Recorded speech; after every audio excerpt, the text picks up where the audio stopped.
families out in the busy marketplace in Libya's capital.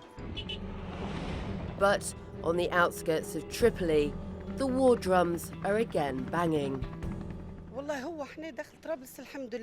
For us in Tripoli, our conditions are good, but on the entrances of Tripoli, there is war. They've destroyed neighborhoods. Many people have been displaced, many people's lives have been damaged, and many have died. It is war for nothing. Everyone is looking out for their own interests. The latest crisis in the country was sparked after Libyan warlord Khalifa Haftar and his self-titled LNA declared an offensive on the capital. More than 1,000 people have been killed, including 106 civilians, according to UN estimates, in the months-long assault. This was the aftermath of a strike at the start of July, a migrant centre on the outskirts of Tripoli.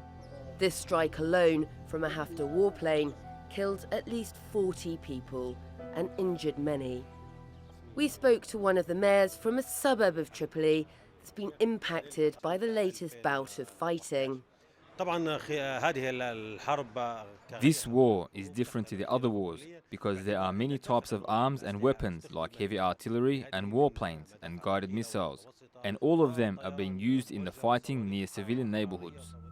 The recent fighting has split the international community, with some countries that publicly back a UN-led government providing support to Haftar and his forces behind the scenes. At the UN Security Council, resolutions supported political dialogue in Libya. So we were surprised that there was some support for Haftar under the table.